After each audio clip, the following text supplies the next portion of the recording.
Today's video nga guys, mag-update nga tayo sa bagong bahay namin. At dahil nga malapit lang naman dito sa bahay namin yung bagong bahay, kaya mag-i-e-bike na lang tayo. Mga kasomboy. Ayan nga si Zoe, yung pamangkin ko. Naalagaan ko nga yan, nung baby nga siya. Kaya hindi na ako magtataka kung lagi nga siya sumusunod sa akin kung saan ako pupunta. Mukhang susunod pa nga sa yapak ni Tita Shomboy na. Dahil nga nakikita ko yung similarity ko nung bata pa ako sa kanya. Mabalik na nga tayo sa ginagawa nga natin. At ayan nga, first time ko nga mag-drive ng e-bike ngayon, kaya medyo nahihirapan pa ako. Dahil nga kinakapa ko pa nga kung paano ko papaandarin. At medyo mahirap nga talaga sa umpisa. Pero kung matyaga ka at porsigido, matututo ka rin naman. Mga kasomboy. Ito kami, nagpa-ibay kami. Kasi, ay, malaki yung lubak pala dun. Ay, aray. Malaki yung lubak.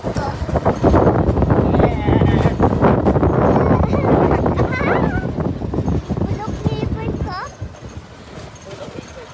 Parang, Ginagalaw-galaw mo na. Hi guys! hi guys! Gi, pindot! Hop. Unti-unti lang. Nandaan yan. Gi. Ay. At ang driver ko, yan o. Bilis. Liko. Yan, sige, dire-diretso. At ayan nga si Zoe, at kahit ano nga iutos ko at gagawin nga niya, ganyan na ganyan ako nung bata. Kakaturo ko nga kay Zoe at nagulat na nga lang kami. Nandito nakapala kami sa may gate. Ay guys, malapit na tayo guys. Ayan ha. Hindi dunda. Dito. At kasama ko nga tong bulinggit na to.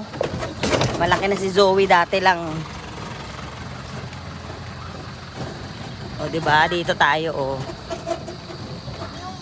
Ayan, o. Lapit na tayo, guys, sa bahay ng aking kapatids. Para-paras lang din naman mga bahay dito, guys. Ayan, o. Kaso nga lang, may kanya-kanyang laki lang, ah. Ayan, o. Diba? Huwag ka naman ganyan. Hi, guys. Ay! Nagkamali tayo. Ay, dun pala yung bahay ng kapatid ko sa kabila. Hindi dito.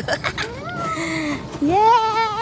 At sa sobrang tagal ko nang hindi nakakapunta rito, naligaw nga ako sa daanan. Pala sinasabi ni Zoe, hindi daw dito yung daan. At hindi nga tayo nakinig sa batang makulit na yarn. Init guys. Ay, saan ba? Ba yan, mali na naman. Mali na naman tayo guys.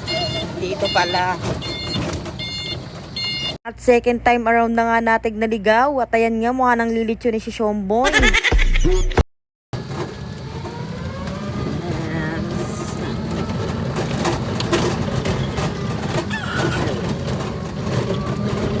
Yan o. Ayan na ang bahay.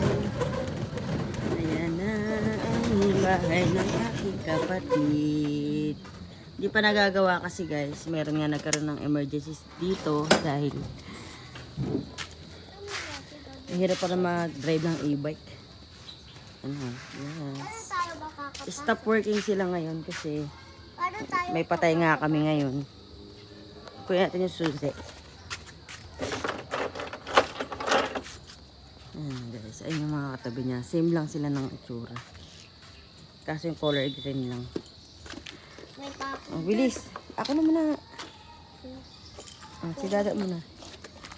At andito na nga kami sa bahay at nag-uunahan nga kami ni Zoe. Yan nga yung mga gate at plug and play na nga lang yan. At nagkaroon nga lang kami ng emergency dahil nga may patay kami ngayon. At alam nyo ba guys, yung na-turn over sa amin to, parang nadismaya kami kasi parang anliit nga lang niya. Parang hindi nga worth it ang 3M na yarn. At ito nga yung pinaka main door niya. At ayan na, tara. Pasukin na natin yarn. Pagpasensya nyo na nga dahil nga sobrang daming kalat dito kasi nga ginagawa yung bahay at ayan nga yung batang makulit. At sa original nga na turnover, 2 kwarto nga lang yung nandirito at saka isang CR sa taas.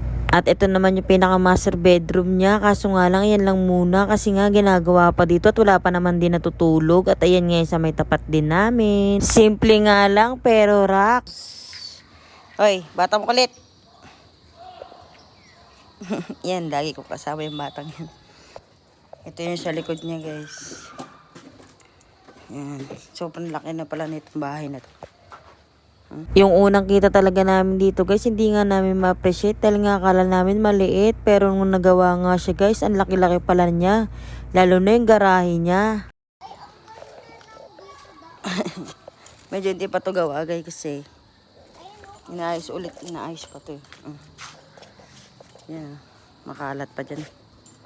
Kasi nga nag-stop trabaho sila dyan kasi.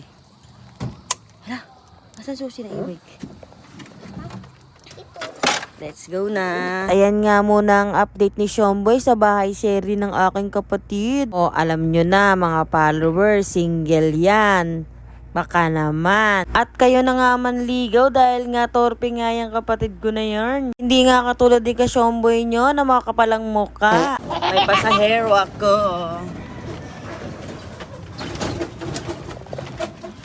Bye na guys. Hanggang dito na lang. Salamat sa panonood. Ito nga yung panganay kong pamangkin. Tuturuan kita, apak. Apak. Buhat. Pailikod. At tinuturuan ko nga mag-center stand ng motor kaso nga lang hindi niya talaga kaya kahit anong gawin niya sa buhay niya. Kaya hanggang dito na lang. Salamat sa panonood.